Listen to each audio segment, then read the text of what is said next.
Mr. Ashraf, you are on mute. Please unmute yourself. You are on mute. We can't hear you. Thank you very much. Am I now? Okay, there we go. Am I unmuted? Yes, thank you very much. Thanks for that, Glenn. Good morning, everybody. Welcome again to a COVID-19 webinar hosted by the National Institute for Occupational Health, NIOH, a division of the National Health Laboratory Services and a sister division of the National Institute for Communicable Diseases. So welcome to a cold, very cold Gauteng morning, Johannesburg morning. And so our topic today is dealing with COVID-19 occupational health surveillance system, an update on that. And it's specifically targeted at those companies and employers who are registered on the database. And the colleagues would like to give you an update with regard to the latest developments of this particular tool, an essential tool for us in the overall attempts to deal with COVID-19 within the workplace. So I have an apology from the head of the OHSS committee, that is the NIOH's COVID-19 Occupational Health Outbreak Response Team Committee, Dr Nisha Singh, who's also the head of our immunology and microbiology section, who's unable to join us today. So I am just doing the welcome on her behalf.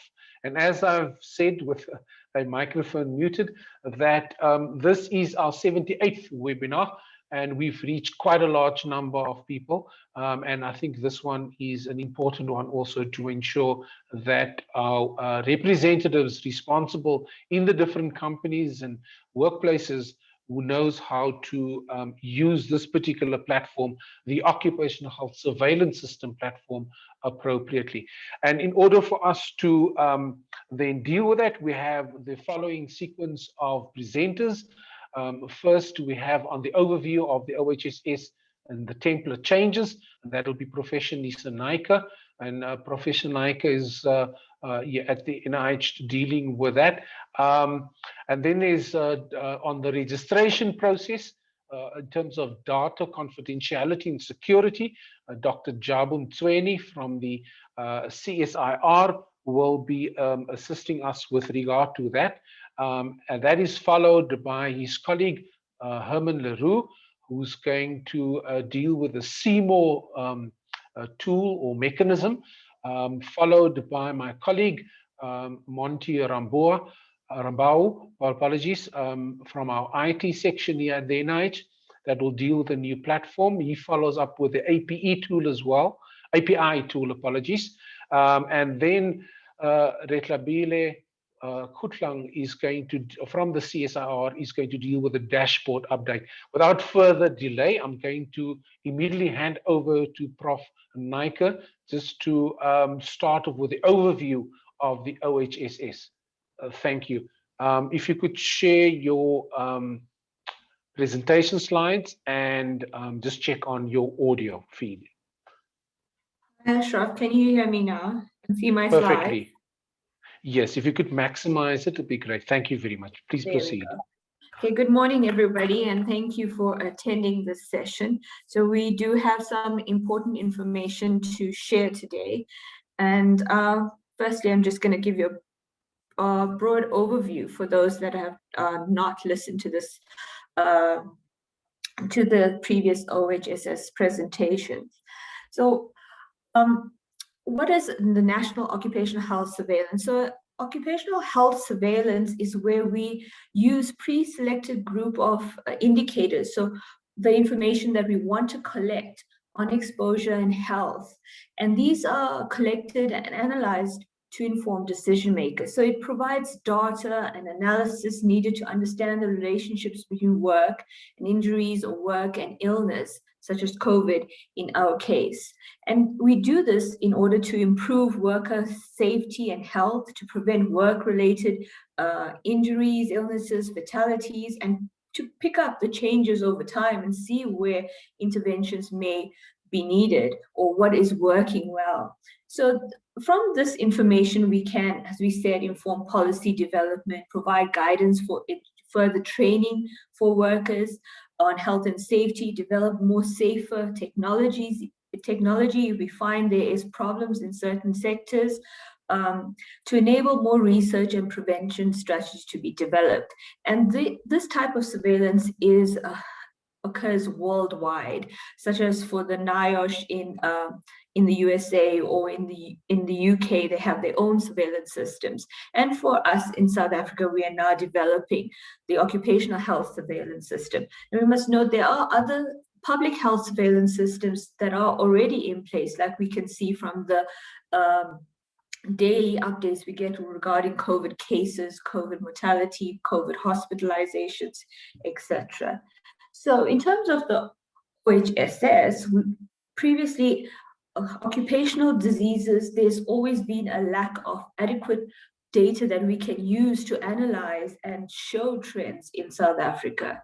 So in order for us now to have a coordinated approach for collecting data and then producing valid information, this OHSS was developed, and it commenced officially on the 1st of October 2020. So it has been running for several months now, and it is based on the legal framework from the directive from the Department of Employment and Labor, and that was updated on the 28th of September. So in that directive, it states that if a company has more than 50 employees, they need to submit, and this is mandatory submission, of all symptomatic employees, vulnerability status of these employees, positive case data, and return to work or health outcomes of the positive cases.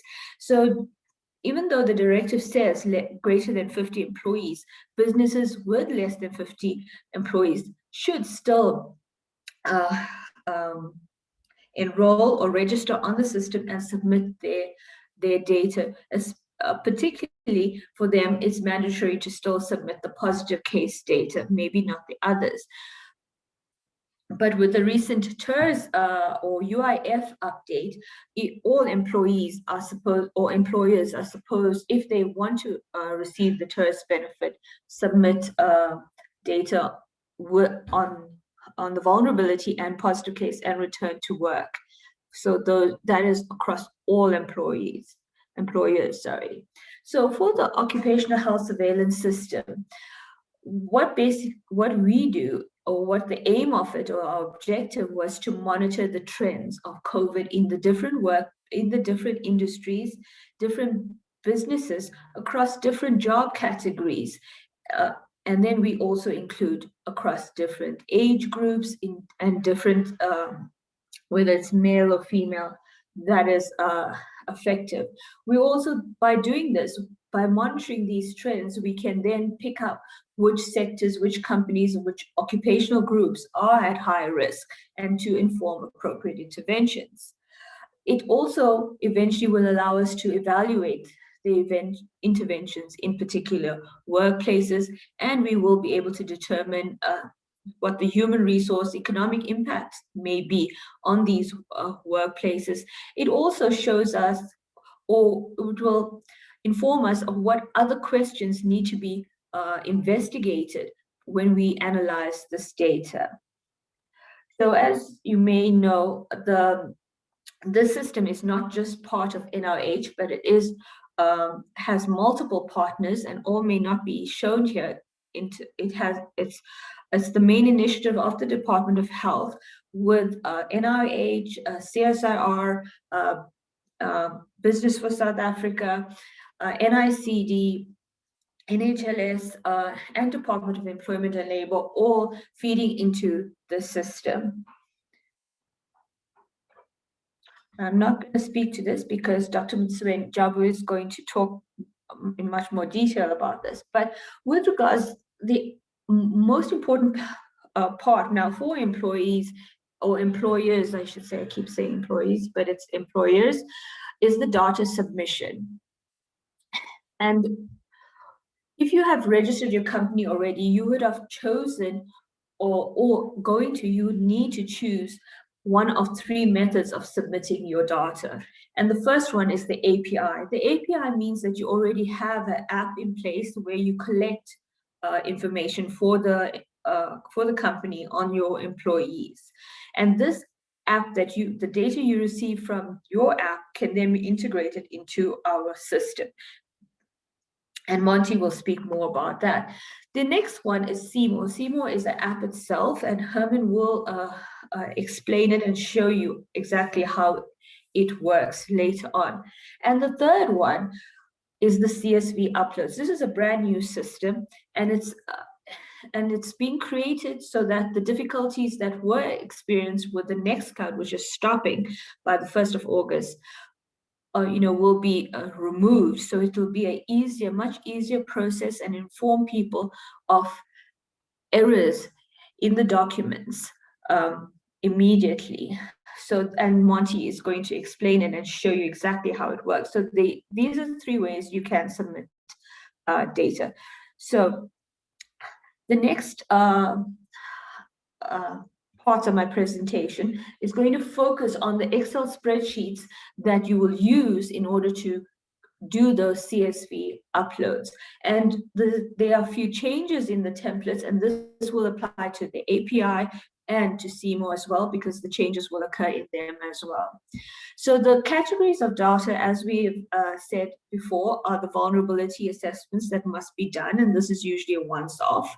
The symptom screening submitted weekly, positive cases information, and in the positive case information, there is a column for the high exposure work contacts.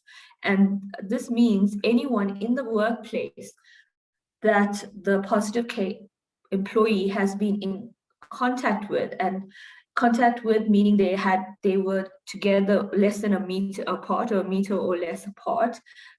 They had more than 15 minutes together, and they may not have been wearing PPE. Those 3 categories make you a high exposure work contact. And so we do not need personal details of this work contact, we just need the number in that the positive employee was in contact with. And then the return to work and health outcomes. So this is the 5 sets of data that we required, and it goes in 4 different templates. So the first one is the vulnerability assessment. As I said, it's a once-off data submission. So when a business registers, the first set of data that should be submitted is the vulnerability assessment of all the employees in the workplace. So, but I'm not saying that you submit data on all the employees, only those that are vulnerable. And what we need from there is the employee ID number or passport number, if there is no SA, if they do not have a South African ID number. And we are asking for the SAID number or passport number because this is a requirement of the UIF now. Previously, you could, if you have no intention of applying for UIF TERS, it can be the business generated ID number. Then there's the business ID, and this is the number that we supply to you. It's a long, I say number, but it's a mixture of numbers and letters, and it's quite long. And all you need to do is have that on hand and copy and paste it into the relevant column. The date, province, industry, district is the standard information that was there previously. We have added now the industry, and then again, it's a drop-down box that you will just select. All the other information is as before. So the rows highlighted in yellow are the mandatory information.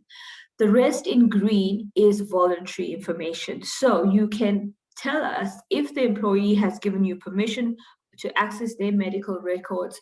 You can say what the exact disease or vulnerability was. So if it was asthma, you will take yes for asthma. But the actual medical condition or vulnerability, meaning a pregnancy, smoking history, is not required. It's not mandatory. But obviously, because it's a surveillance system, the more data we have, the better the quality of the analysis will be. And this is how the spreadsheet will look. Oh, this is not the right one, but anyway. So in the spreadsheet, you have multiple, in the Excel document, you will have multiple sheets. And the first one is the what I just showed you there.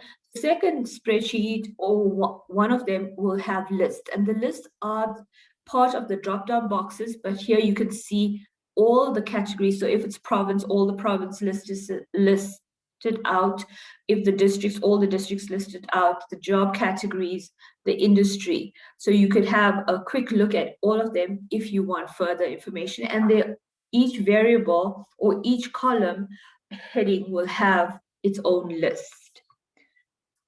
There's also a description of each column or heading. So what does it mean by employee ID? What does it mean by business ID? The date, and we will be putting the date format in there, because the formatting of the date is very important, etc. So all the headings are explained in the description. So that's why when you receive the templates, there are multiple sheets with the headings, and you can use those for further information. The screening data, and this has not changed from previously, except we have removed that consent obtained, because we do not need, since it is part of the directive, we do not need consent from the employee to submit, as was initially required before the directive came into being. So again, the same things apply. Everything that is highlighted here in red is compulsory. That means you have to submit.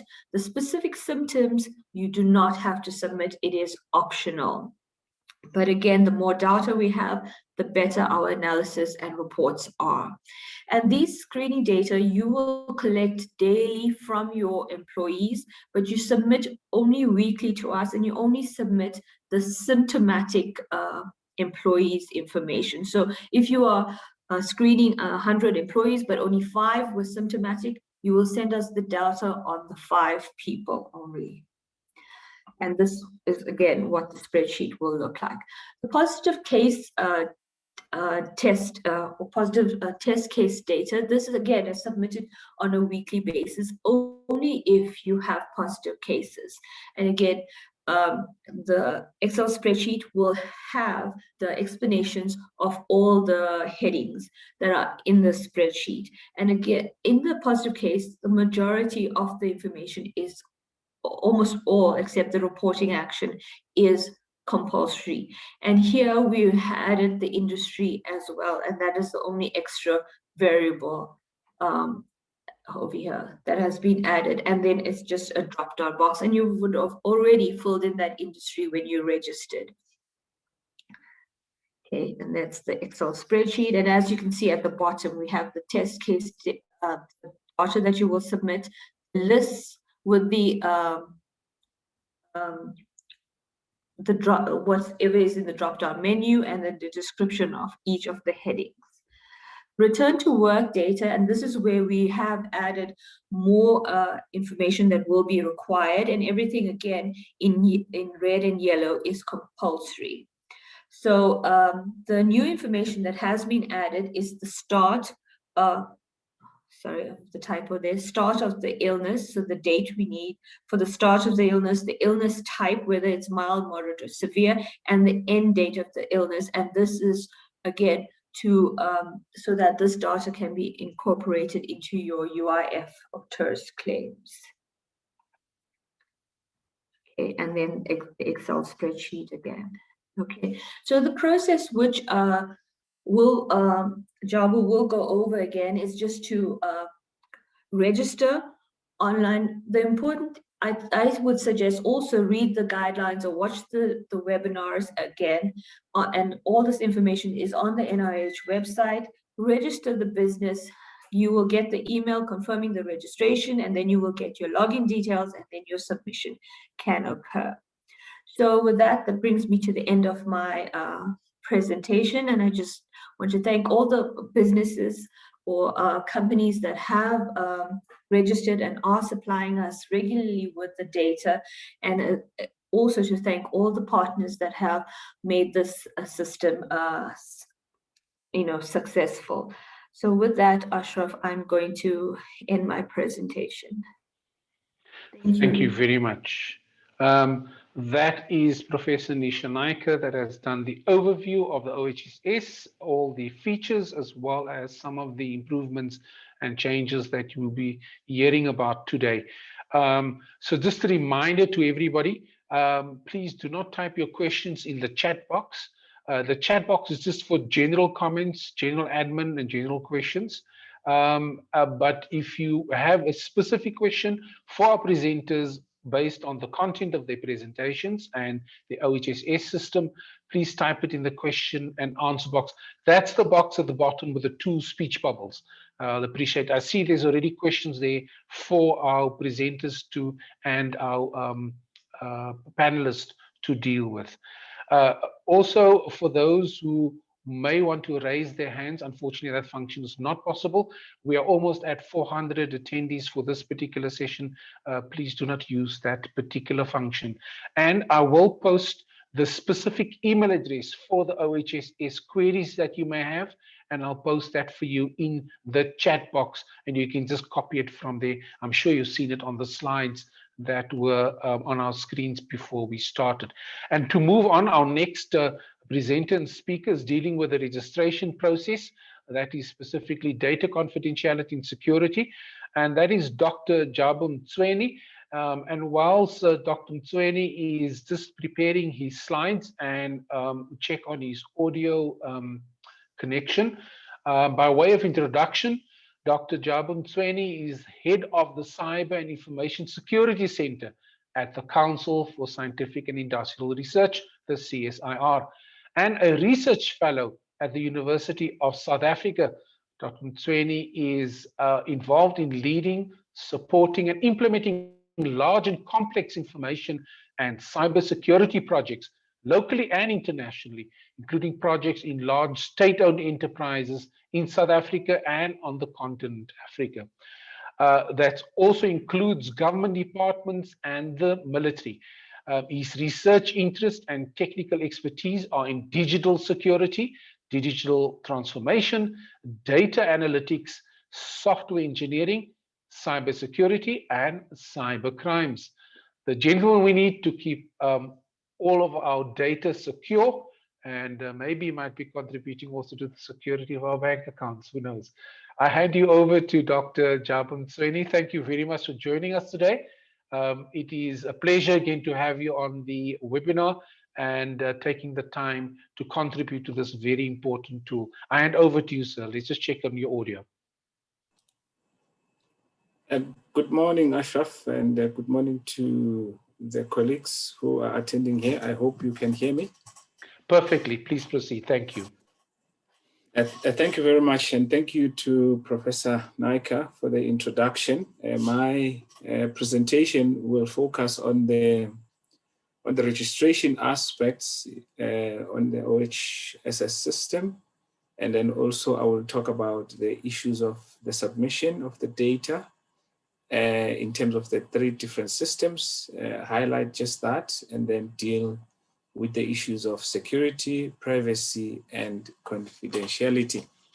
So in terms of our architecture, from when we started with this surveillance system last year, we have always pushed for accessibility in terms of ensuring that businesses with different resources and different capabilities, they are able to access the systems and still be able to submit the data.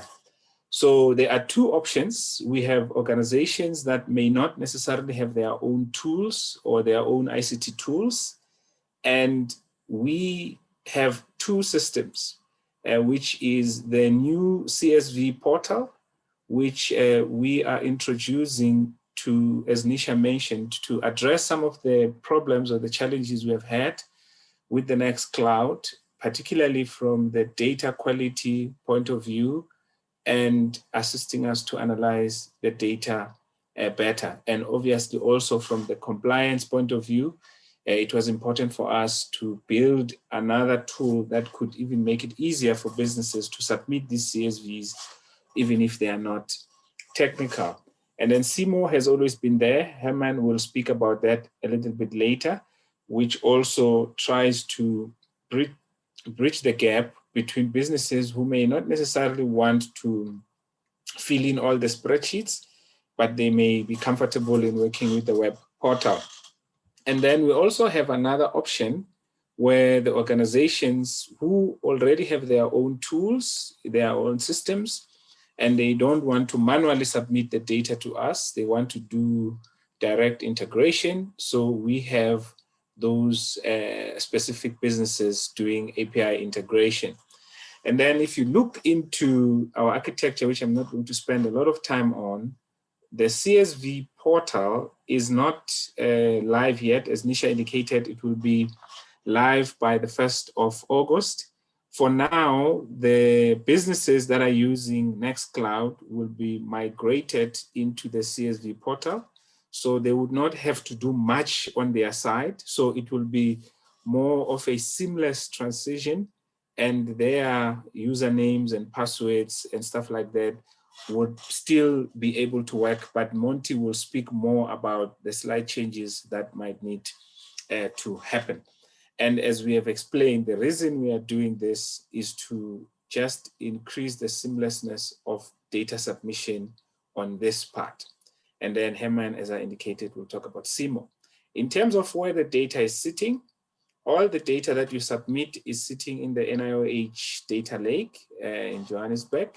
And we also do some analytics and visualization. Currently, we are using Google Studio Dashboard, but in there, only aggregated data is used. So any personal data that is submitted, such as IDs and stuff like that, is only stored here, and it is not transported to any other external infrastructure. But Rethabile will speak about the dashboard a little bit later. Nisha did indicate the issues of the templates. The templates will remain the same in terms of the numbers, especially for those who are using the CSV portal. For Cmore, it will be a little bit different. And then the process, which I will go through now, just a second. The process which I will go through now will deal with the business registration, which normally happens once off.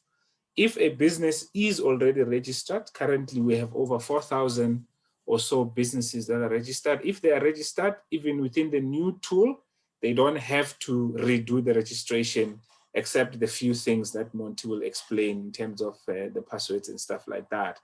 And then Nisha did give some indication of the templates. We still prefer that symptom screening data is submitted on a weekly basis. Positive cases submitted when they are made available to the employer, and then return to work as well, which may include issues such as hospitalization, and in certain unfortunate circumstances may also include the demise of employees. So all of this data is very important in order for us to then report to various authorities, whether it's net joins, but also, as Nisha would have indicated, in some instances, the UIF TES applications, they would also want to verify some information with us. So if the information is submitted in a correct manner, it becomes then a seamless exercise. In terms of as I indicated, the Nextcloud, we are still going to be using it this month. So those who are submitting, continuing to submit this month, they will continue to use Nextcloud until we go live on the CSV portal, and an email will be communicated to the businesses accordingly. I think if somebody is not registered at this stage, they can still register. And when they register, they will still find the Nextcloud options. But I think when you register for Nextcloud, you must know that you are going to be automatically migrated into the CSV portal when it comes to the 1st of August. In terms of the registration process, it has not changed from what we already have had. So the businesses can register via this specific website. So when you go there, it's a form which I will show now. You register, and when you register, then you choose the options that you want to use, actually one option that you want to use with regards to the submission. And the first option being the CSV upload portal, which for now, that's what we call the Nextcloud. So when you submit a certain information, which I will deal with now, will be asked from you, and then you complete it. It's a 2-minute exercise. And then once you are registered, the project coordinators and the system administrators will verify your information. It takes 24 to 48 hours from what I'm understanding, because of the large number of registrations that we receive. They will send you the username and password via email. And then you can use then the business logins to log into the portal. There's always a question to say, if I have many branches or many businesses, what do I do? Generally, other businesses would use the same registration, but if you have multiple people, you could also indicate that or register, let's say, the businesses according to the branches, maybe branch A, branch B, and so on and so forth. So, and the process of uploading here, Monty will show, it's quite very simple. And then in terms of the registration process, you would notice there's some specific information that is required when you're registering. Generally, most of it not personal. It's like your business name, the business industry, which is classified according to just high-level categories, and then the business address, where it is, in which province and which districts. Generally, we then look for the number of employees, in other words, the total number of employees in that business, and then the demographics as well. The business contact and the contact email would be the person who will be responsible for data submission, but this can change as well as maybe people come and go. As Nisha indicated, the one about the consent or the NDA, that one has been taken out. It is no longer important. As I also indicated, then you choose the different submission options, which is 3 of them. You can only choose one, but should you want to change in the middle of the submission, you are more than welcome to do so. For example, if you no longer want to use API, you want to use CSV, you can just write an email to us, and then they will be able to swap you around. And then in terms of the other options, the API integration and Cmore, I would not talk too much about it, but if you choose the API integration, you will then have a session with our technical team who will assist you and your technical teams to actually do the direct link between your systems and NIOH in terms of submitting the data. And within the API, even though the templates are changing, your data does not necessarily need to always be aligned to the templates per se. As long as you are providing us with all the requirements that the API is having, you should be fine. And then Cmore, Herman will talk about that, because that process is a little bit different, but all of them in terms of the data submission, it is the same. Now, when you look at this particular screen, when you go and do the registration, this is some of the information that will be required from you, as I've indicated. Some other information that has been added is like your CIPC number and your pay-as-you-earn number. Now, why is this information required?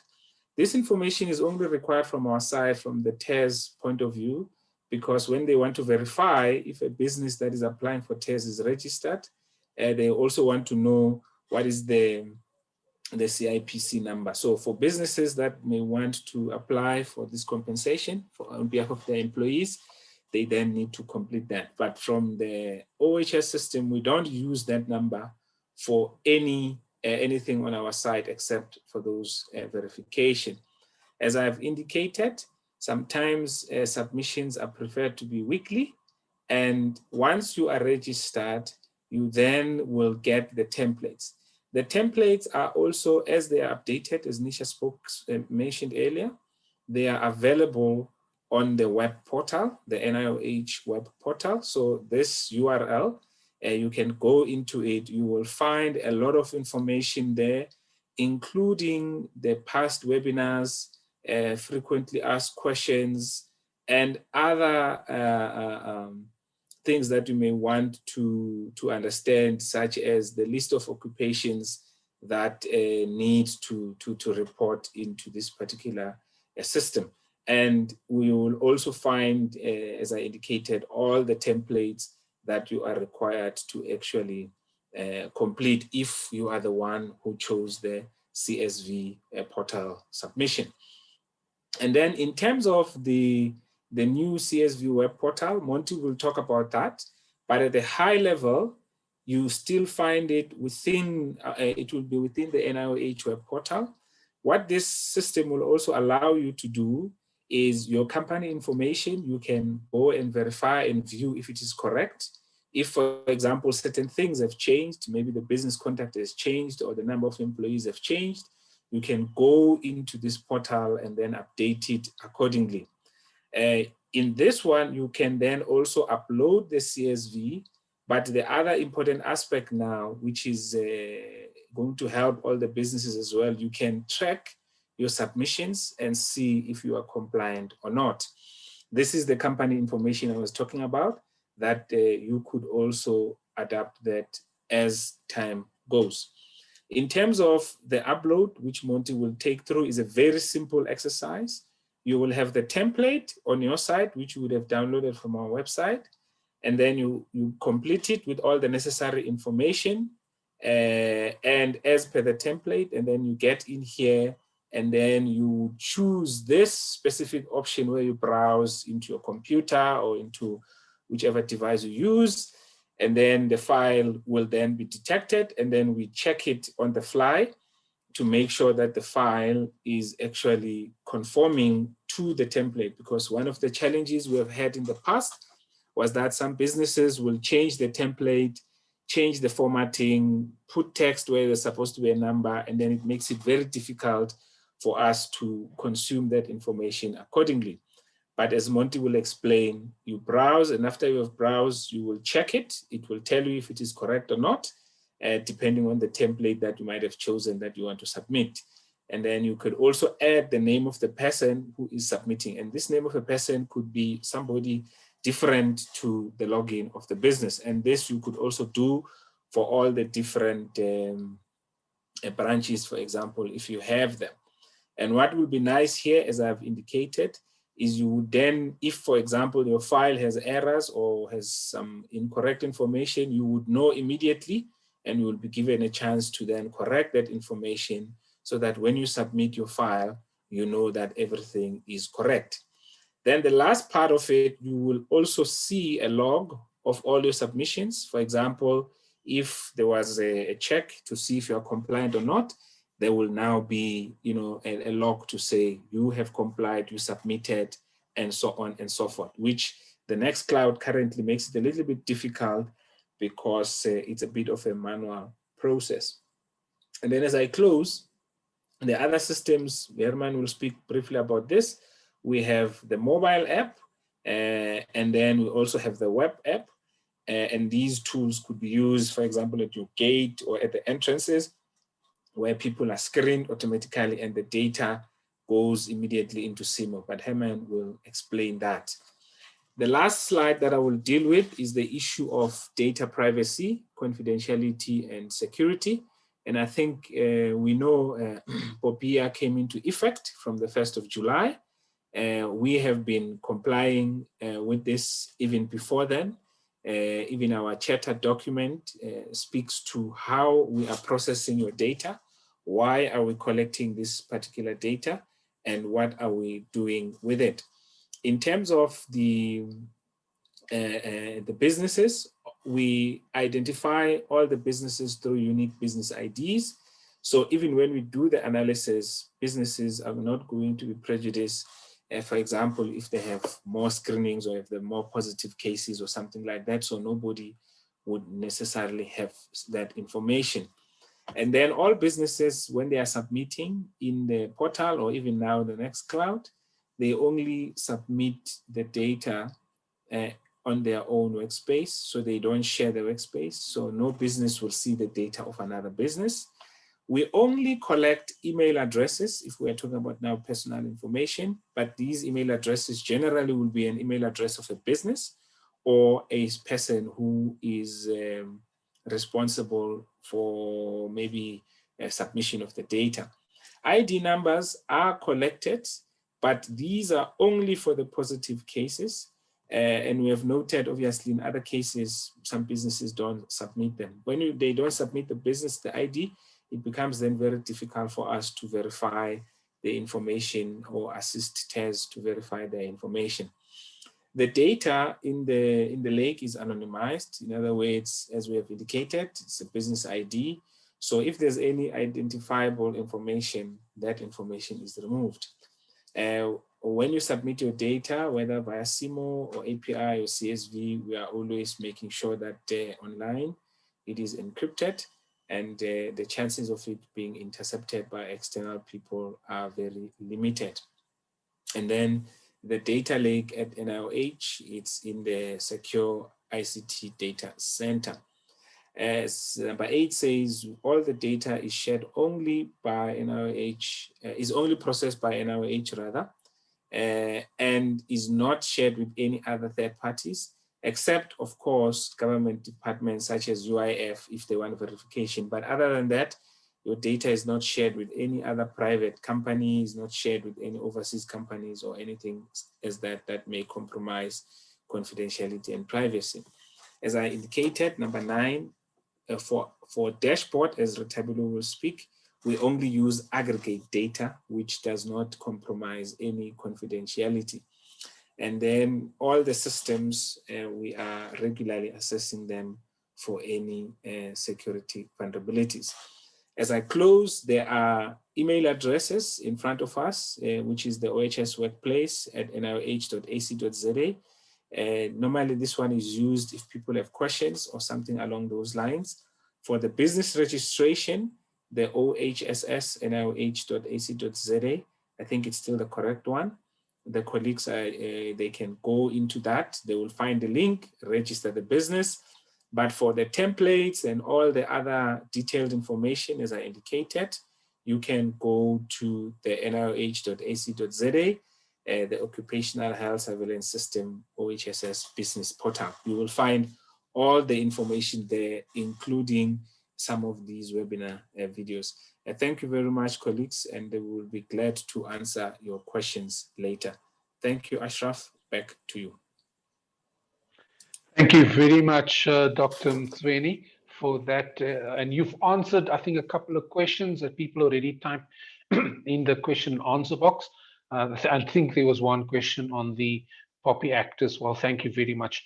That was Dr. Jabu Mtsweni, who is the head of the Cyber and Information Security Center at the CSIR. That's the Council for Scientific and Industrial Research.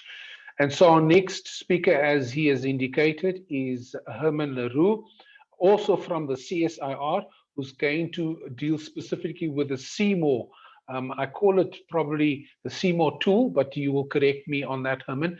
And by way of introduction, whilst Herman just shares his slides, Herman Le Roux has been with the South African Council for Scientific and Industrial Research, that's the CSIR, since April 1998, and is at present the research group leader for the command and control systems in the defense security cluster.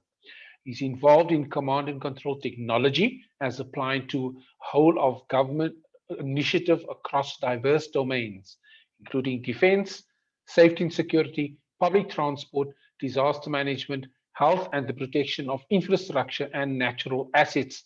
And with that very brief introduction, I'm going to ask Herman just to maximize his slide and then check on the audio. Perfect, thanks. I can see your full slide now. And just to check on your audio. Good morning, Ashraf. Good morning. Your audio is perfect. I hand over to you, sir. Please proceed. Thank you, Ashraf. Yes, good morning, everyone. So I will be doing the Cmore overview, as Jabu also outlined in his presentation just now. So first of all, yeah, I'll just go quickly over the registration process, and then accessing the Cmore Web Portal, how to submit records on the Cmore Web Portal, and then also important, as Jabu just outlined, security measures that we have implemented, you can also manage your password on the Cmore Web Portal. So first of all, you will go to the NIOH website where you will register, and one of the options there would be to select the Cmore platform as the submission platform option. And from there on, you will then receive an email with your Cmore account details, as well as the password, and then also the link how you should access the Cmore platform. So that will then give you sort of the option, well, that will result in the option for Cmore. Important matters to consider when you select the Cmore portal option. First of all, it works very well on Google Chrome. It does work on Firefox and Apple Safari. Unfortunately, not on other browsers like Internet Explorer. I think that has now been decommissioned fully, and then also not on Microsoft Edge. So if you would like to have the best experience in terms of Cmore, I would recommend installing the Google Chrome browser, and then if possible, do use a full resolution, full HD resolution screen if you are able to. The address is indicated there that you can access, so that you can access the appropriate Cmore server. That link is also part of the email that you will receive when you register your account and select the Cmore option. But this will remain in the slides if it's distributed after the session. So once you receive your email with your details, the business ID will be there, that long number. There will be a Cmore username, and you will receive a Cmore password. What is important around the username of Cmore is you must remember there is a dot between NIOH and your specific number that will be issued. Please take care to include that dot, and then your password, the password that will be indicated in your email will be definitely will be case sensitive. So please make sure that you type that in, and then whenever you do passwords, please remember that you should definitely be not include spaces before or after. I see there are raised hands, Ashraf. I'm not too sure how to respond to that at this point. Please proceed with your presentation. I will address the raised hands because I think the attendees must just type their questions in the question and answer box. Thanks. No, thank you, Ashraf. Yeah, so in terms of submitting records on the Cmore Web Portal, I think the first thing that you should definitely realize is that this is not for bulk submission. So if you've got lists of records that you would like to submit, this is probably not the option that you should select. This is for individual record submissions. So you will do them one by one, and I will quickly show on the portal how that is done. So you will get a feel for what I'm trying to say by meaning that it is for individual records and not for bulk submission. For each record type, you will only have to submit your business ID once. It will then remain pre-populated for subsequent submission. So if you submit the first positive test, or the first return to work, or the first symptom screening, or the first vulnerability, that will subsequent ones of those will then have the business ID pre-populated. Please make sure that when you do the initial business ID, take care to copy it properly and paste it in. That will ensure that your business ID is correct. Also do not include any spaces before or after your business ID. So this business ID is critical, and it is critical to associate your records that you have submitted with your business. Moving on, in terms of the submission of individual records using the platform. So first of all, you will log into the Cmore Web Portal, and then from the main Cmore view, you will click New Event, and there you will select the appropriate tag type. There are 4 tags or templates, and once you've selected one, you will get a screen with the relevant questions that you have to answer.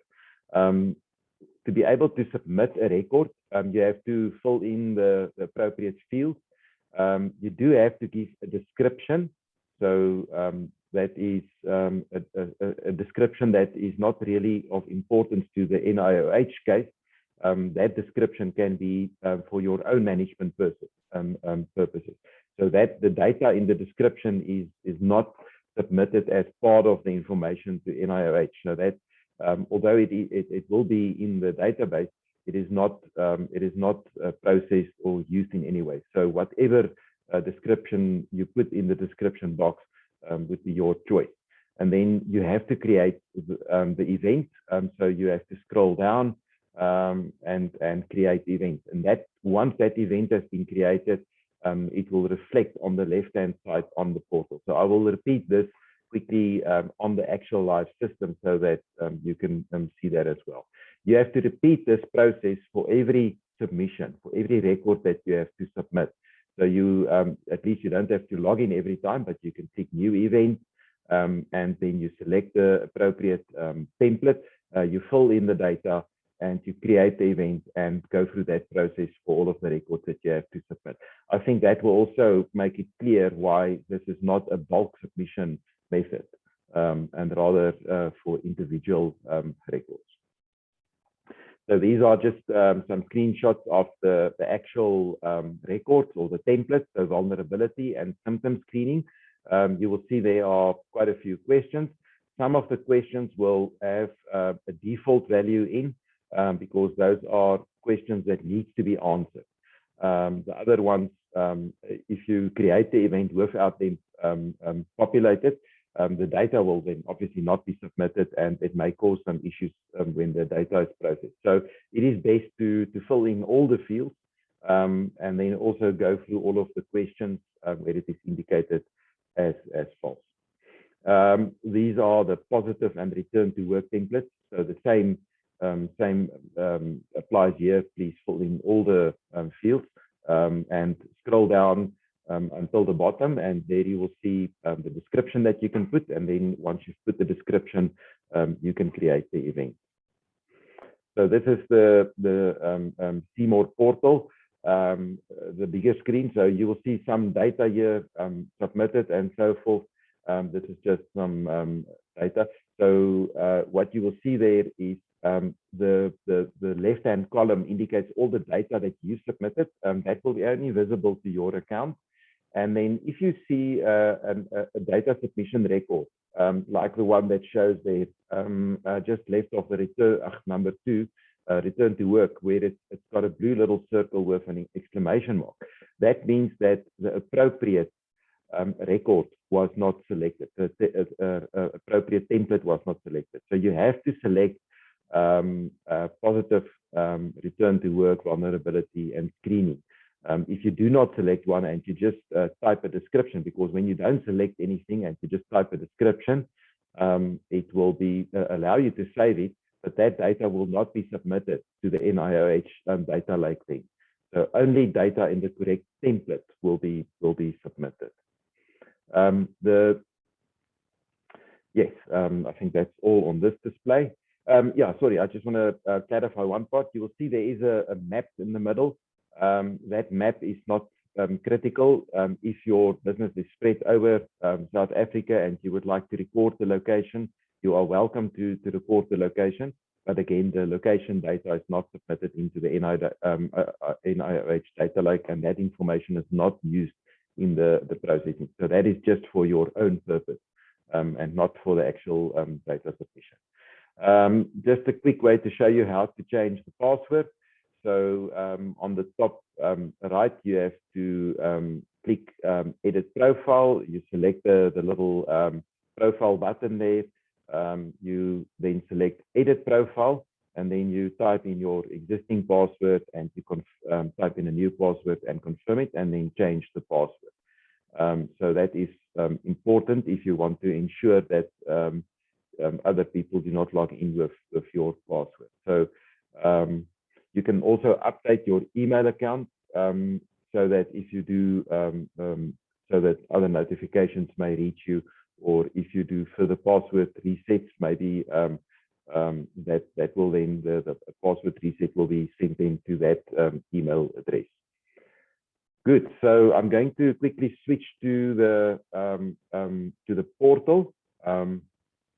This is the portal. So at this point, you will see an empty portal. I'm already logged in, so I'm not going to show that right now. I will log out and show that at the end. And you'll see there's no data. So just to confirm, there you'll see the edit the profile button that I referred to, where you can change your password and you can type in your password there and change your details. So under edit profile, it is possible to update your password. And then, as I explained, if you want to submit a record, you have to go to the top left, just below the main Cmore logo. On the portal, you click on New Event, and then you click the appropriate template. So I'm just going to do a symptom screening, just as an example. I'm just going to type a fake business ID, so that is not a correct business ID. Please don't use business IDs like that.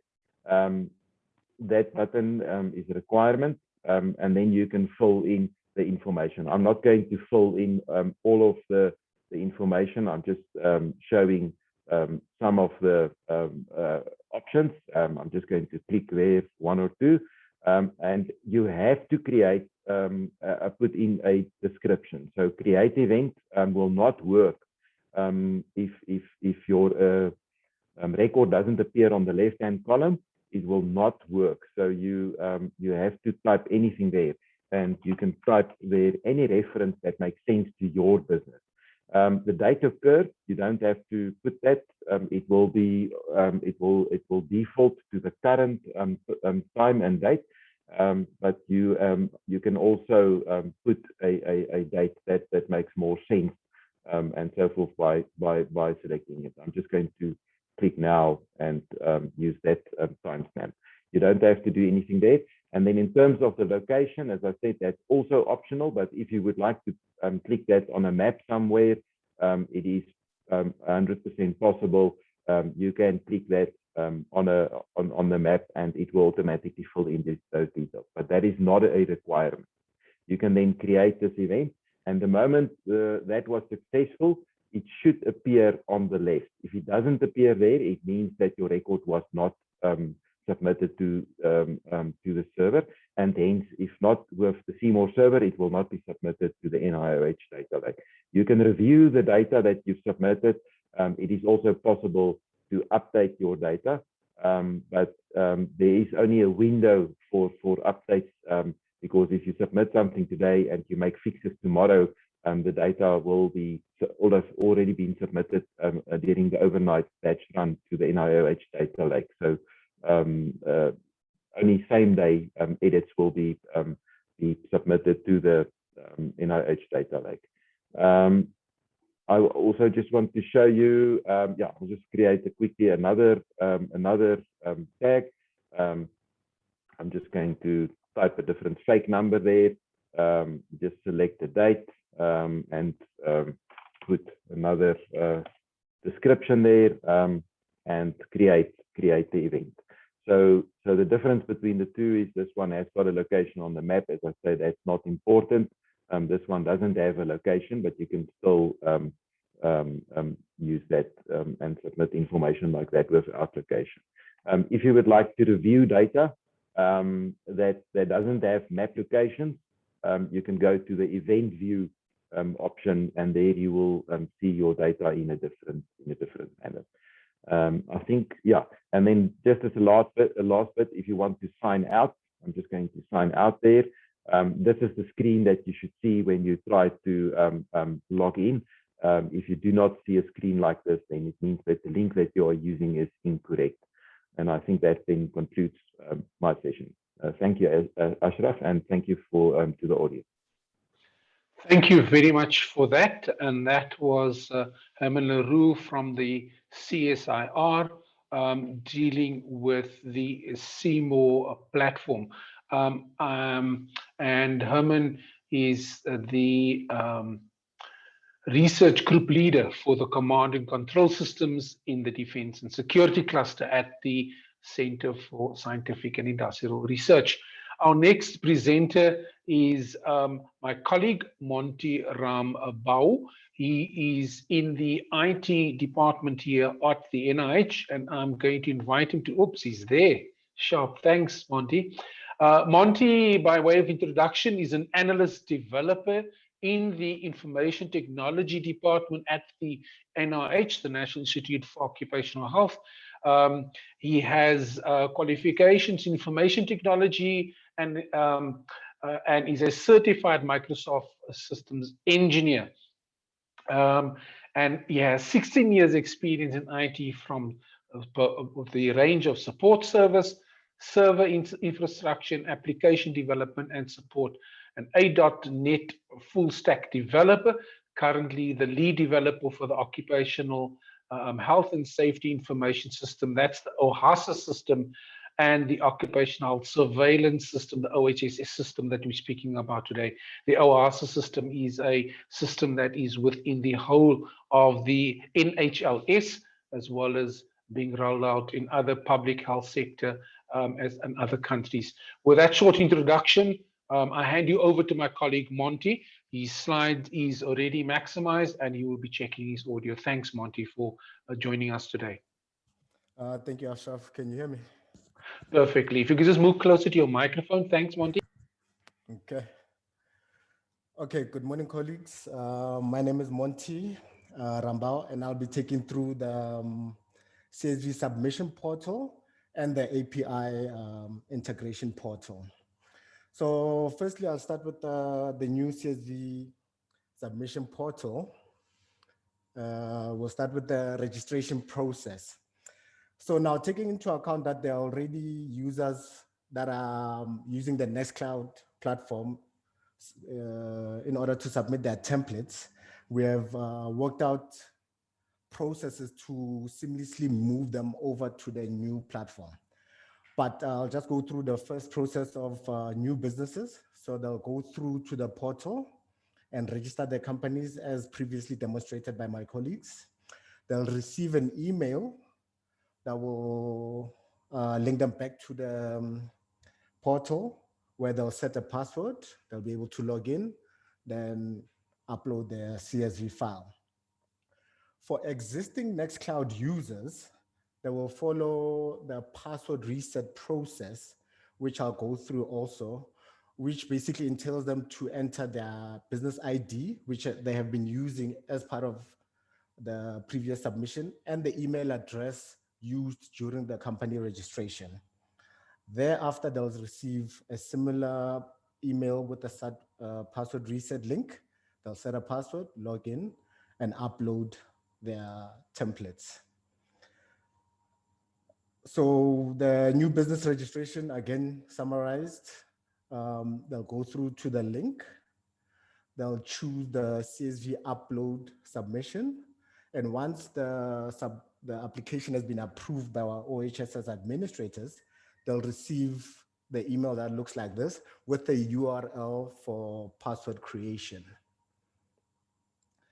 So password creation. So there is a policy in place that requires a password to be very strong, as Dr. Jabu indicated that security is priority. So the password needs to be at least 8 characters long, have at least an uppercase, 1 lowercase, 1 digital number, and a special character like an @ exclamation, or one of those. And there will be a form that validates your password as you type it so that you know that you are confirming or not.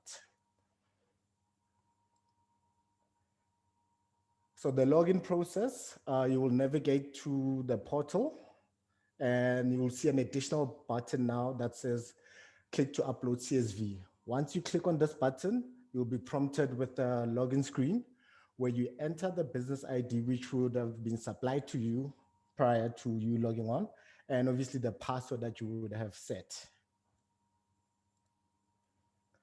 So now for Nextcloud users, the process is a bit different. Since you would have already been registered on the system, what needs to happen is Nextcloud users will navigate to the platform using the link, and they'll click the Upload CSV button. They will then proceed to click the Forgot Password link. This is where now we need to validate that indeed you are creating an account for the business. So we will require the business ID, which already you should have, and the email address used during registration. Then you would proceed to click the reset password button.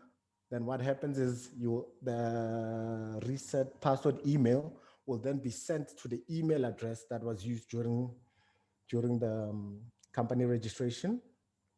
And then obviously you follow the password creation and logon procedures. And this is how the reset password email will look like, and obviously with the URL. I will go through a demo of this platform in a couple of minutes. So once you are logged into the platform, Dr. Jabu briefly went over the landing page. There are 3 options. First option is to update the company information. Second option will be used to upload the actual CSV file. And the third one is the submission history for compliance, where you can see all the files that have been submitted. And I'm just gonna focus mainly on the upload CSV part of the portal. So again, you'll have a drop-down menu that will indicate that you select the type of template that you are submitting. You'll have an option here to browse to the file which you will be submitting. And just to note that this platform, unlike the Nextcloud, only accepts CSV files, that's comma-separated value files. There's a portion where the name of the upload obviously will be required. Then there's a button that will validate your CSV prior to upload. And if everything passes, there's a upload file for processing button that will appear. Note that this button only appears if your file meets all the minimum requirements to be uploaded. So on the left-hand side of the bottom of the screen, you'll have the data columns that are expected, and these are the same ones that you will find in the CSV templates that are accessible from the NIOH website. The type of data it's expecting, and a sample data type, where instead of, because we've seen some companies, instead of yes or no, they'll submit true or false. Or instead of the number age, they will write out the actual number. On the right-hand side, it will sample your CSV file. It will list your columns, and it will list the first line of data so that you can compare should there be any error. Again, this I'll demonstrate when I do the live demo. So in summary, the upload process works like this. You would select the template type. You would browse to where you've saved the CSV file on your computer. You would enter the name and surname of the person uploading the file. You would check the CSV. And if there are no errors in your CSV file, the upload file for processing button will appear. You will click the button, and your file will be processed into the data lake. And just to note that once you press the upload file for processing, there's another check that happens in the data lake to ensure data quality and reliability. So there might be other errors where if it passes the first section of checking, there's another check on the data lake that will also give you a message should there be something wrong with your file. So far, common errors from what we've seen so far, would be the column count, where the businesses would not have data for a specific column, so they would leave it out. So this, obviously, your CSV file might be rejected by the system. When you're exporting your CSV file from the template, and instead of a comma, it uses some other delimiter like a pipeline or semicolon, the file will be rejected. And obviously, the expected data type, where, as I mentioned, age is typed out in the actual in the actual word of the age, or the date format doesn't comply with the templates, and obviously missing or blank data. Okay, I will now demonstrate the CSV platform. So let me just add it down.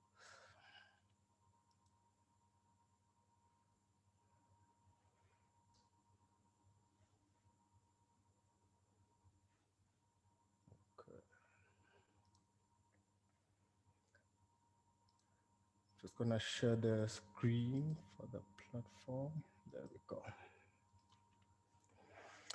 So when you navigate to the ohss.nih.ac.za URL, you will be presented with this landing page. You proceed to click on Upload CSV. And this is the login screen that I was talking about. And should you be a new user from the Nextcloud platform, you would proceed to click on Forgot Password link. And this is where you'd enter your business ID and email address and proceed to click the Reset Password button. So for now, we've registered, we've set our password. I will enter, this is a dummy account that we use for testing the system. Click on Log On, and you'll be presented with the landing page. And as discussed, if you click on company information, what you've entered will appear. And obviously CSV upload file, this is what we're here for. So I will just go through, basically it's the same process for all templates, but I'll go through the positive test case. As you can see, as you click on the different templates, the data types and the headers will be displayed. And then you go on and proceed to browse to where your file is, and then enter the name of the uploader. So as you can see here, I've selected an Excel file. And just to display that should you check your CSV file, you will get a notification that only CSV files are allowed. Okay. So now I'm just gonna go through 3 templates that have certain errors so that you can see the possible errors that you might encounter. So if you have misspelled certain headers as expected, because they should match identically to what is published in the templates. In this case, it will say business ID and employee ID were missing or misspelled, and it will obviously confirm which ones are correct. And again, on the right-hand side, it will give you a summary of your data versus what is expected. Then as you can see here under employee work ID, the system is expecting capital I and D, and in this case, it's only I and D, hence it threw it out. And here it says business ID, this is what is expected. And here there's a space. So it is case sensitive, and it will check it line by line. Okay.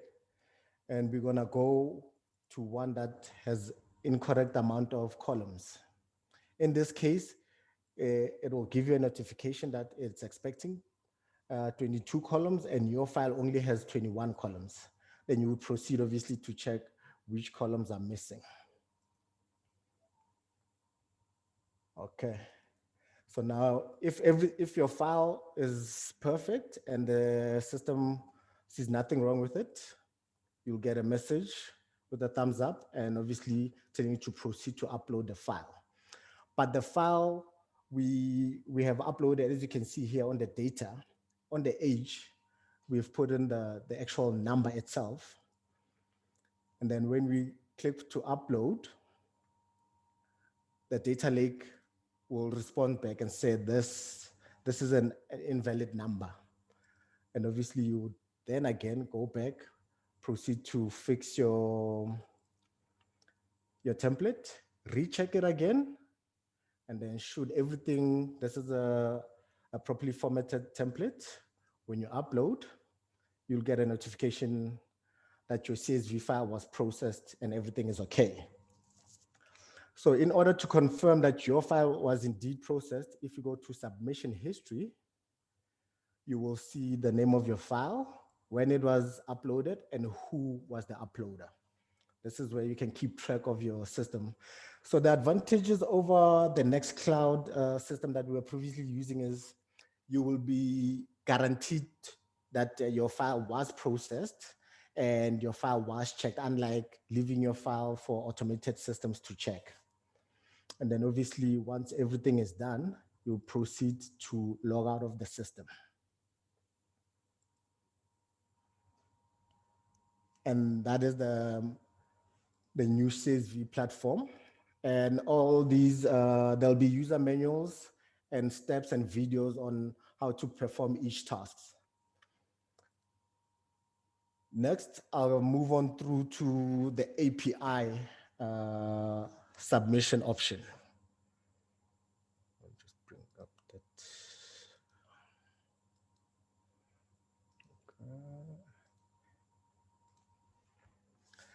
Okay, so API stands for Application Platform Interface. This takes into consideration that you either have a third-party company or you have developed your own application, which you are currently storing the data in, and you would like to do a system-to-system integration where your system will push data directly into our data lake without any of the manual intervention required. So the process of registration, again, similar. You navigate to the OHSS website. You select the API option, and then you would then receive credentials to our test environment. This is where your developers, this is the environment where your developers will use to test and verify that everything works properly. We will then verify that your data does indeed comply with the templates. This will be done by our DBAs.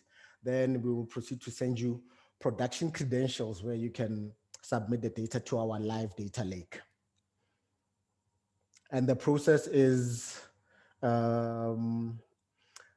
works similarly to the CSV platform, but obviously this will be done in the backend with system to system, where you would log in with the API, receive a key which is valid for 15 minutes.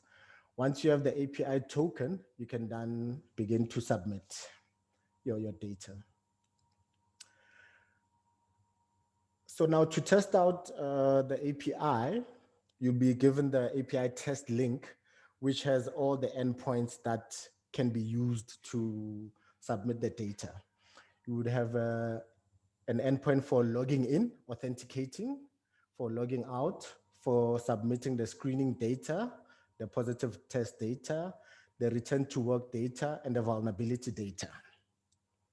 And we've implemented the Swagger UI for easier testing and integration modules. So this is just a brief overview on the models that the API will respond with and the tokens. Again, I will do a quick Swagger demo of the API responses and data models expected. Each endpoint has a model that will be displayed on the side for compliance. So these are the data models that the API will be expecting. These again are included in the user manual and technical documentation that we will be supplying to the developers.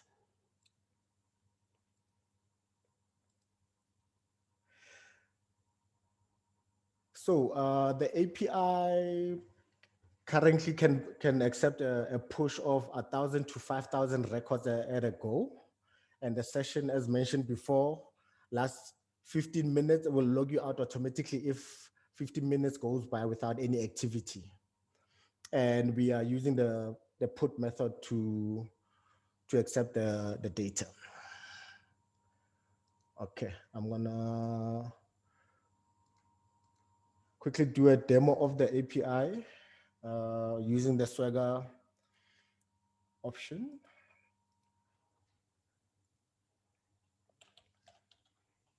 Okay. So as you can see, once you click here, all the endpoints will be exposed. So the process goes as follows. You will enter the,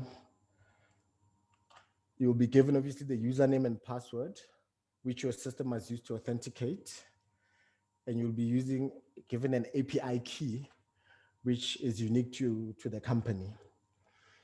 So once the system authenticates to the data lake, it will receive a message and a token. This token must be attached to the data models that will be sent back via the submission. Again, we will use the positive data models. If we copy that token. So the data that is expected will be packaged like this. So currently I've only packaged 10 submissions, but again, like I said, it could be from 1 to 5,000 per push. And obviously using the headers that are in the templates. Okay, once everything is filled in, the business ID, the company username, and the token, you push for submission. You will get a feedback that your submission is successful. And then if you have over 5,000 records, once you get this feedback, that's when you could queue the next push. And then obviously, once everything is gone, submitted, you could go through the logout API or just idle for 15 minutes until you are automatically logged out. And that's my demonstration for now. Thank you. Thank you very much. That was Monty Rambau. And I'm now going to hand over to the third colleague from the CSIR. That is Rethabile Khutlang. Let me just, there we go. So whilst I'm going to ask him to share his screen and check on his audio, Rethabile Khutlang is a research group leader at the Council for Scientific and Industrial Research, the CSIR, responsible for the secure identity systems. And he works with Dr Mtsweni to develop the dashboard analytics. And it is with great pleasure that I welcome Rethabile to share his information with us on the occupational health surveillance system work that the CSIR team has done in collaborative efforts with other colleagues, including the NIOH colleagues. I see your screen is maximized. I just want you to check your audio and then I will hand over to you, sir. Can you hear me? I can. Just if you could just, I just want to check the level of audio. Okay, is it audible enough or do I need to bring the mic? Perfect. No, that's absolutely perfect. Okay. Please proceed. Thank you. Okay, colleagues, so I'll just very briefly show the dashboard that we have with all the data that we've just learned how to bring into the data lake through different portfolios. Now I'll just talk to the visualization of the results of some of the analysis that we conduct. Just again to re-emphasize, we definitely have anonymized the data. There is no identity information at all that's been displayed on the dashboard. So on the dashboard, we then will be able to see basically like all the businesses that are registered, the different screenings that were done for COVID-19, and then we'll also see some of the return to work and vulnerability data. And I'll just like to go through the dashboard that we have so far, which will change with time as we get more data and more requests. But for now, I'll just go through what we have of all the 3 columns. I'll start with the leftmost one. And with the leftmost column, we then have like an overview of all the businesses that have been registered into the system. And to date, we have very close to 2 million employees that are registered from close to 4.5 thousand businesses that are in the system. And from the last 7 days, there's been some increment in both the number of businesses that are registered and the total number of employees that are on the system. So what we have now is just for one to get just like a glimpse of the employees by the sector from which they come from. And we can see that, yeah, there are a lot of sectors that are represented, with manufacturing, food and drinks and tobacco being one of the most presented ones, but it's just as heavily presented as the professional services sector. But in essence, we just have like a visual representation of the numbers from each sector that we have within our data lake. And as we go a bit more down, then we get an idea of vulnerabilities. And we can see that from all the close to 2 million registered employees, we have quite a low number of people that are vulnerable. Percentage-wise, it's 0.06. And then the actual absolute number is 1,547. And we already start seeing with all these comorbidities, how many people have tested positive for COVID-19 so far, and it's 4,177. So the last bit that I would like to show on the first column basically is just some high-level analysis of the, or rather display of the comorbidities. And one, at first glimpse, you can see that from both males and females, asthma is really high. It's the highest comorbidity that we have, and it's followed, well, not so closely, by chronic lung diseases and smoking. There seems to be quite a close gap on females between lung diseases and smoking compared to on males of all the people that have been registered as employees. Okay. So then I'll go to the second column of the data analysis that we have conducted, which has been displayed on this dashboard. And I'll go more into like some high-level analysis of the screenings and symptoms thereof. And we can see that to date, of all the employees that have been registered, we have roughly 33,000 employees that have been screened and that had symptoms. And that number is actually just over 2% of the total number of employees that were screened. And they come from something like 5% of the businesses that were submitting. We had 201 as a number of businesses that were submitting regularly to the data lake. And from the more nuanced analysis of symptoms, we see that sore throat and coughing are really like the highest symptoms that we get associated with COVID-19. And we can analyze further to try see the relationship between the different symptoms, with dizziness really being not so common amongst the employees that have registered with us. From hospitalizations data, currently we have 38 deaths that have been registered from the workforce that are on the system. And as recent as today early, we had 194 people that are hospitalized, and we had just over 200 that have been discharged.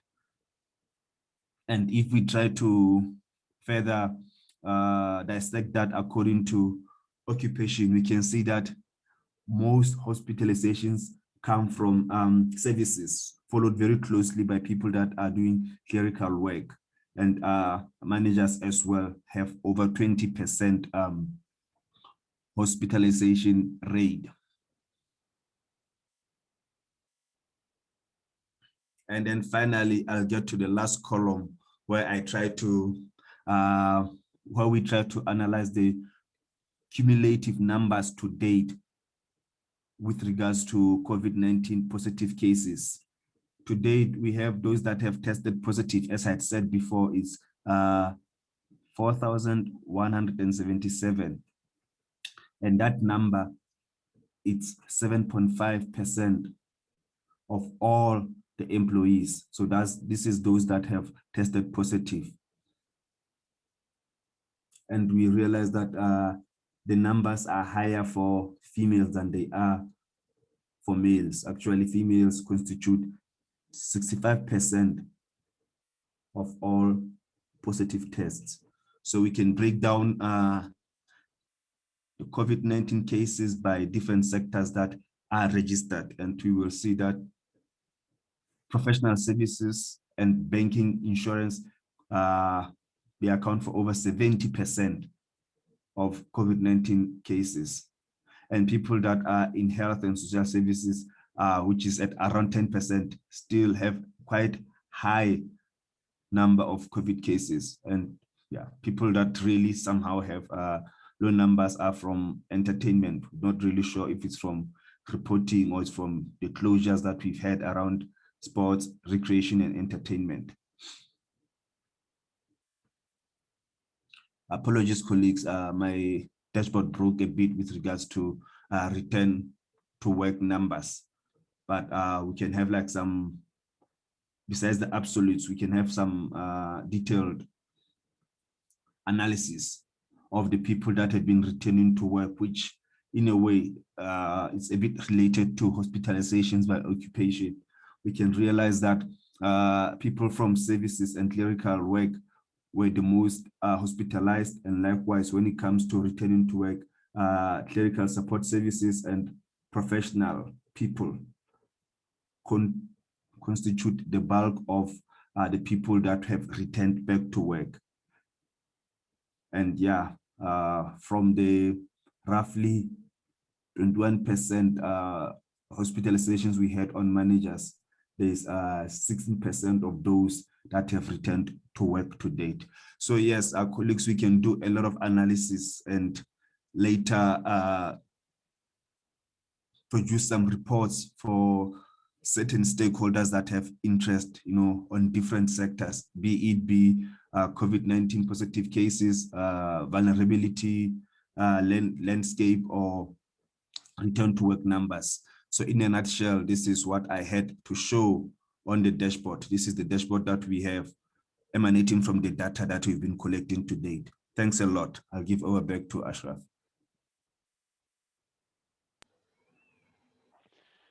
Thank you very much. Are they on the dashboard update?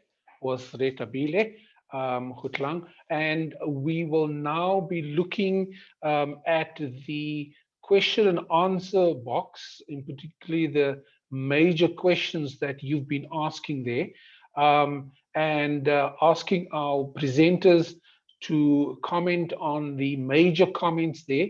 I see there are still some questions. Some of them seems to be generic comments and so on. I'm not sure how our presenters will answer that.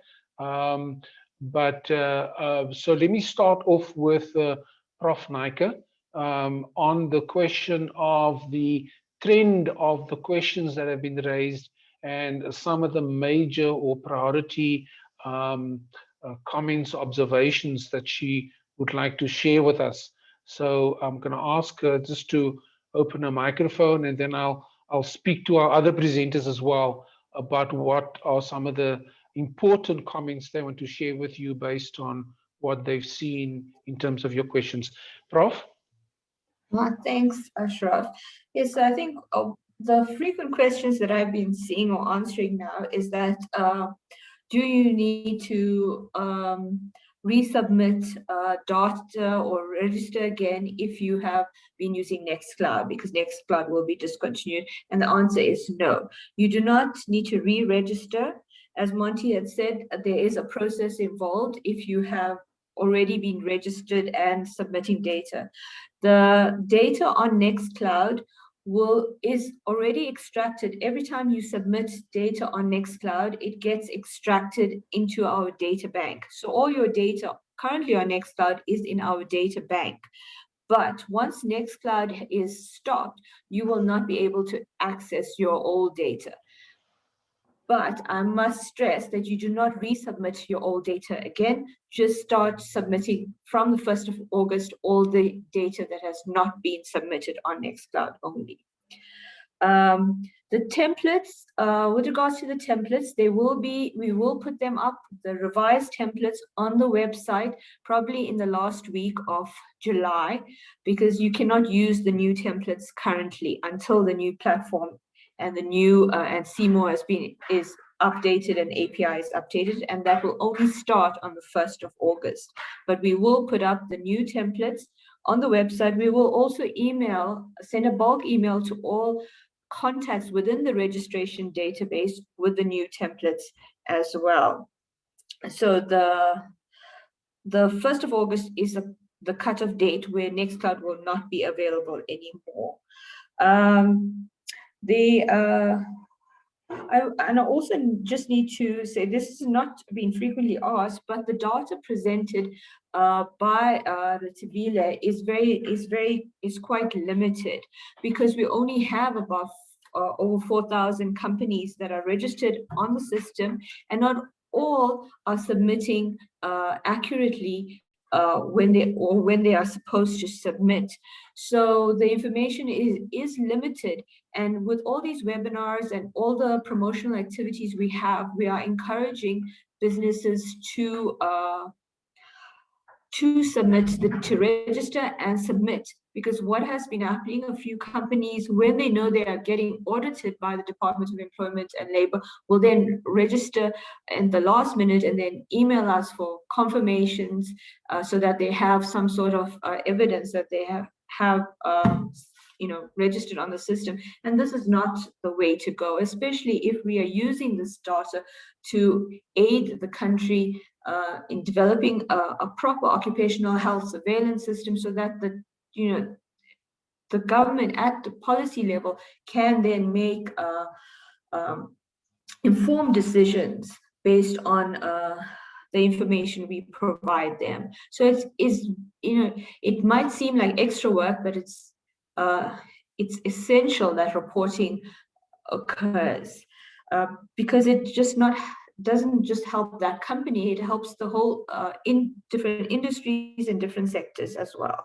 So I just wanted to highlight that this reporting is still low and it needs to be improved. But I think I'm preaching to the converted, because by the fact that you are here means that you probably already are submitting, and we are very thankful for that. The other question was regarding the submission of like employee IDs and how does it relate to the POPI Act. Well, this system is covered by as Jabu would have mentioned, it's covered by the directives from the Department of Employment and Labor, which falls under Disaster Management, the Disaster Management Act, as well as submitting of positive case data falls within the Health Act. So because COVID is a communicable disease, it means it's transmitted from person to person, and it's a notifiable condition, it has to be reported, and there is legislation available on that, and most of the legislation is on our website. But if you need more clarity, you can email the OHSS OHS workplace at NIOH.ac.za. And I would also note that the OHSS does have a legal team that assists us makes sure that we are complying with the legislation. And it's within our mandate to collect such information. So those were the main queries that I've been answering. So thanks, Ashraf. Maybe the other colleagues who can come in. Yes, thank you very much for that, Nisha. Just a quick input there. Yvonne Singwani typed in the chat box, thanks, useful data. And I think that's just an expression of appreciation for the work that the presenters and panelists are doing. There was another comment expressing that Nicolene de Villiers is saying this does not seem to be a user-friendly system. I will definitely encourage Nicolene to make contact with the team, and there's an email address that you can connect with.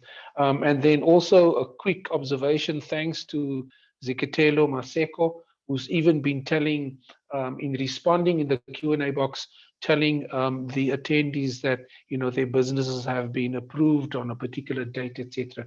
But just to quickly move on to the observations and specific important things you want to share, over to Dr. Jabu Mtsweni of the CSIR. You have had some observation of the questions and the answers that have been typed there. There was a specific question also directed to you about the OHSS POPI Act policy. So if you could just quickly give your observations, Dr. Mtsweni, about the trend in the questions or any pertinent and critical questions that you think is important to emphasize. If you could just unmute your microphone. Thanks, Ashraf. I think Nisha covered most of the questions. With regards to POPIA, as the colleagues would know, all organizations, whether it's NIOH or even the various businesses that are represented here, all of us must comply with the stipulations in the POPIA Act. And that is why earlier on, we also covered this aspect in great detail in our charter document, assisted by Weber Winsell, the legal people who did it out of their own will. So the question obviously was more on the impact. I think that was raised on the information that we share. As I indicated, maybe let me also repeat, the information that we collect, especially if it's personally identifiable information, we do not share it with any other entities, except, as I indicated, if it's UIF for purposes of companies' compliance. But with the dashboard or with the reports or any other information that is published, for purpose of compliance, that information is not shared with anybody. And I think based on our charter document, when companies share this information with us, they would obviously do so having consented to share this information with us. So I'm not a legal person, but I think based on what we have, ensuring that the information that we receive is secured, we have done that. And NIOH would also have an information officer on their side. So there was a question on the same part by Etienne with regards to sharing information like ID numbers and stuff like that. I think I did also indicate that in terms of the symptom screening, we don't need any personal information, but for hospitalization or positive cases, the ID numbers is only collected to verify, because some of this information, when people do test, is already in NICD. And when you are applying for some compensation from UIF, you need an ID number. If the ID number is not there, you won't be able to confirm. But again, according to POPI, we just need to ensure that that information is secured and it's not shared with people who are not supposed to get it. Nisha did indicate, I want to just also re-emphasize, there's no need to resubmit the data. If the data was in the Nextcloud, we'll still have that data. So there's no need to say submit it again. You can just start submitting from that day onwards. I think yeah, those were some of the few ones. Nisha, I think, did also indicate the issues of the dashboard, that the data that we have is generally not so complete. But I think it's important to, from our side as well, to just thank the businesses. I know it can be a little bit of an administrative process, but I think in order for us to deal with the pandemic and ensure that we are data-driven in all that we do, this data is very useful for us. And there was a question about the user-friendliness as the last one, Ashraf, the user-friendliness of the solution. That is why there are 3 different systems. There's the one that is meant for people who are technical. The CSV is the simplest one. You know, it does not even require training. But should a business have issues in terms of accessing that system, they can contact us. We can spend 30 minutes to even train their people if they want to, or if maybe they want sessions like this. So the API is only meant for those companies that may be technical. Thank you, Ashraf. I hope if I've missed any other, as we will always answer the questions, and they can find all the answers as well on the website. Thank you. Thank you very much. And Pierre de Wet is saying thanks to you all as a team. He mentions that he wants to thank you for the hard work, and he looks like he says it's not easy to work with so much data. So that's a comment, a positive comment from Pierre de Wet. Thank you very much for that comment, that detailed responses there. I just want to check with Zanele Ngwenya. Her hand is raised, and I have lowered it before. Maybe there's a very urgent question that Zanele wants to put to us, and Zanele could just type in the chat box yes or no, and then I will try and see if I can accommodate her with regard to that. So just also to you, Herman Le Roux, was it Herman? Apologies. Any comments you'd like to make based on the questions that you've seen in the question answer box, the presentations and comments from the other presenters, and you know, what is that critical, very crucial sort of last message you want to share with the attendees to make this journey of getting all the data in, you know, using the new templates and being on top of it when from the 1st of August the new improvements have been put in place. Over to you. Thank you, Ashraf. Yes, I do not mind Herman or Herman. It's both ways is good. I think in terms of Cmore access issues, there's been a couple of chats on the question and answer page around errors or invalid login details. I think that might be a case where a password was changed.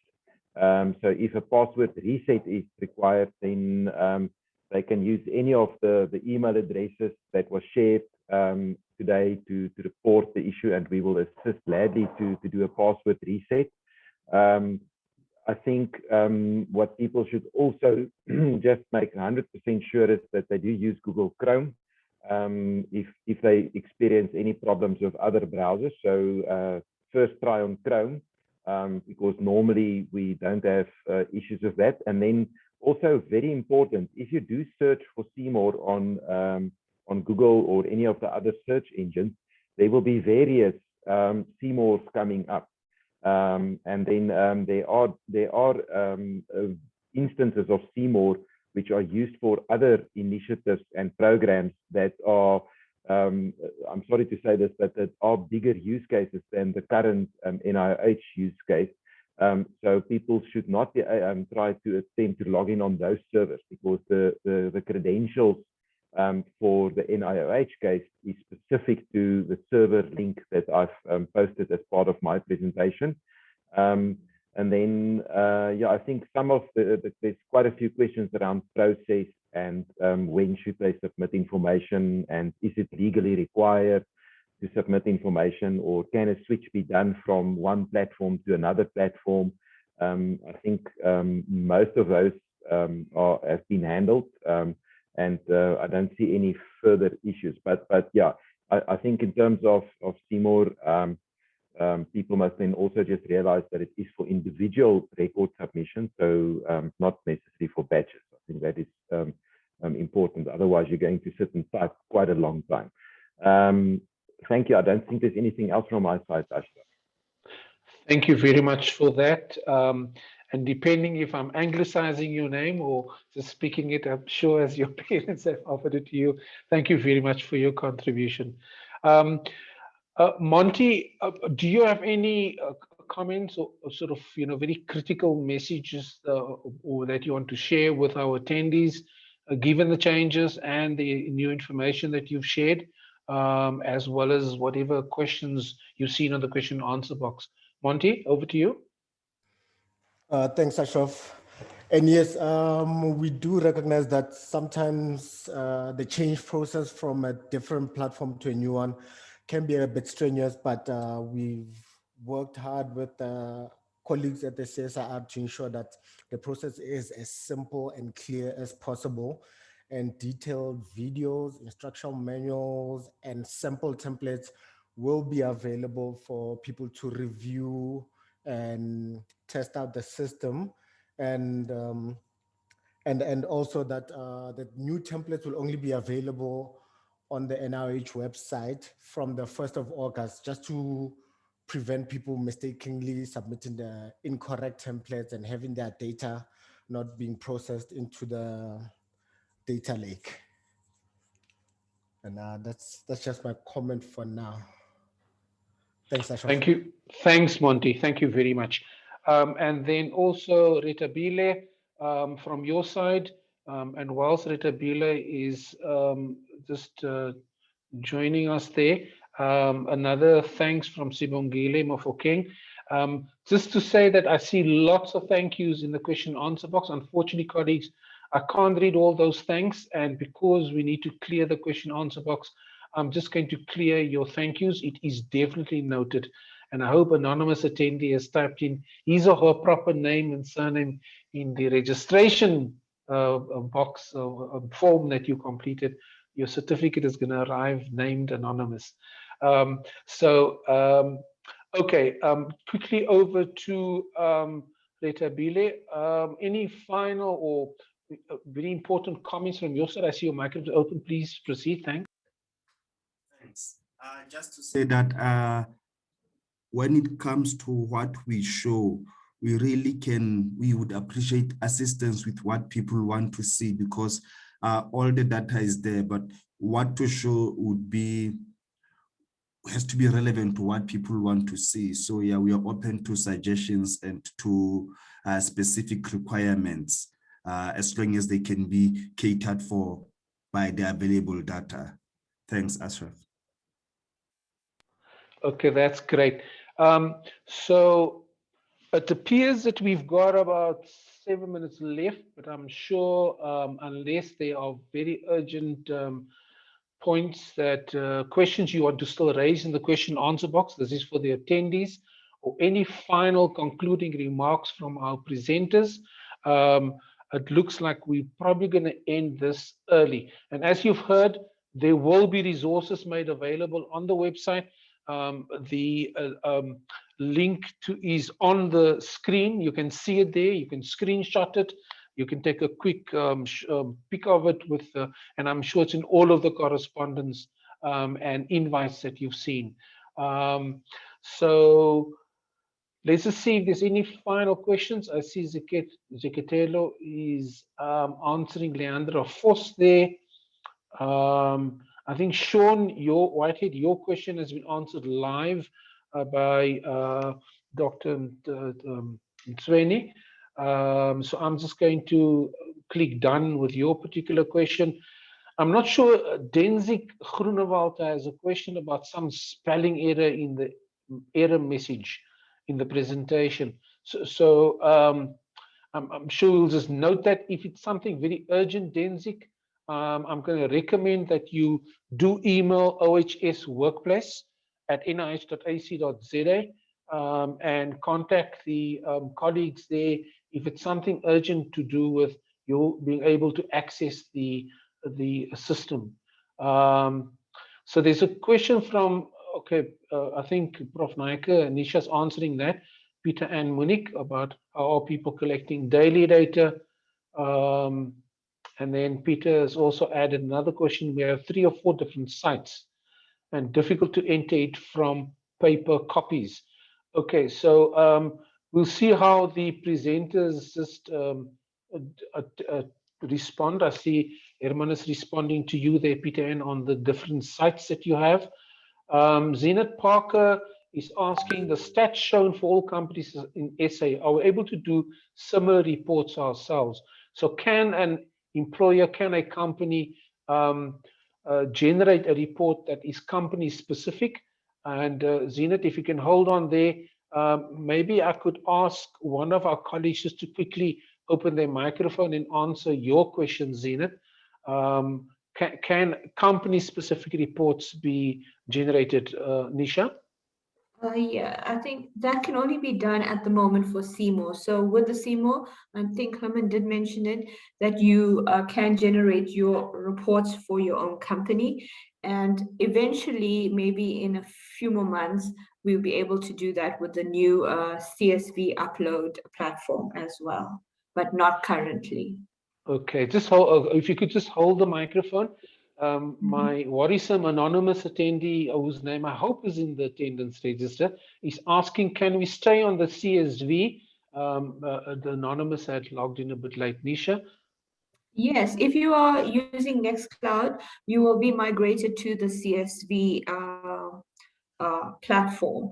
And all it will require for you now is to just reset your password. So you have the same business ID, and your contact email will be the same unless you change it, and you will need to reset your password and continue uploading the CSV files. But now we'll be able to check if there's a problem, or you'll be informed if there's a problem with the CSV file immediately.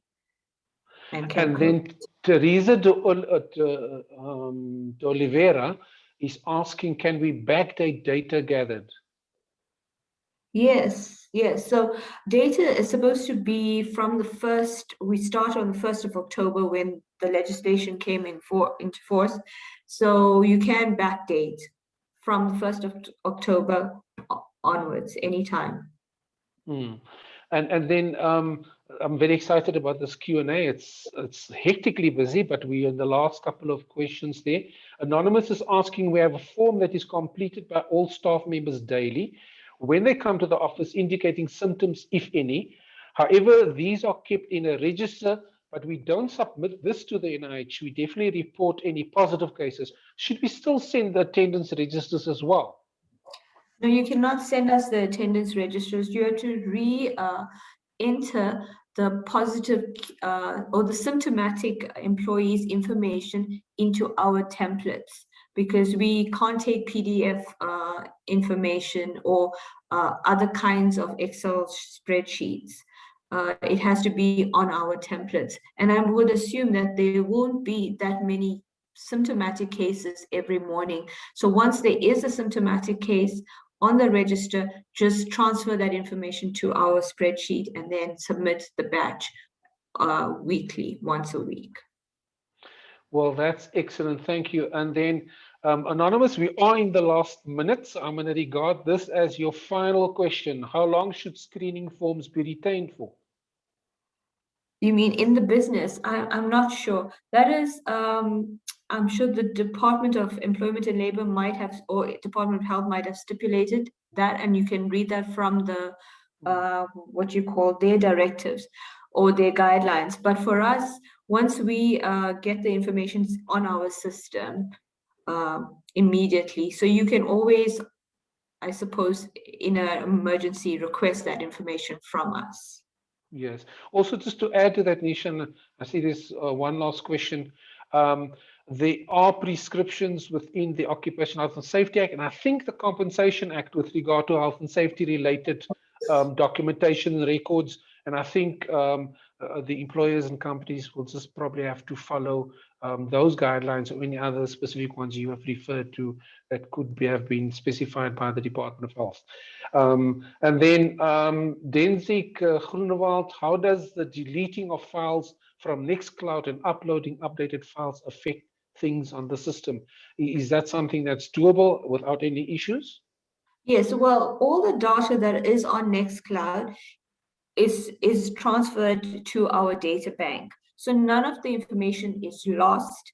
It's just that because Nextcloud is not going to be accessible to the user, that's the company, from the 1st of October, they won't be able to see their old submissions. Thank you. So very it much. doesn't affect the data. It doesn't affect the data in any way. Okay, great. So that covers Denzik. And then Rosalind Williams, is it only positive cases that need to be submitted on the daily basis? I think we're covering ground we've covered before, but if you could just touch on that. Okay, so positive cases are submitted when there's a positive case, and it's weekly. Symptoms, positive symptomatic, or I shouldn't say positive, confuses the symptomatic employees on a weekly basis. If you want to submit daily on platforms like Cmore, it's not a problem.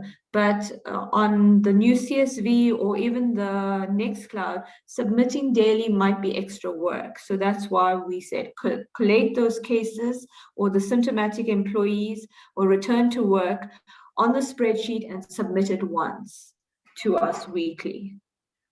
Kabelo Moloto is asking, when we back up data from the 1st of October 2020, should we submit on different spreadsheets according to the respective weeks, or can we do so using one spreadsheet?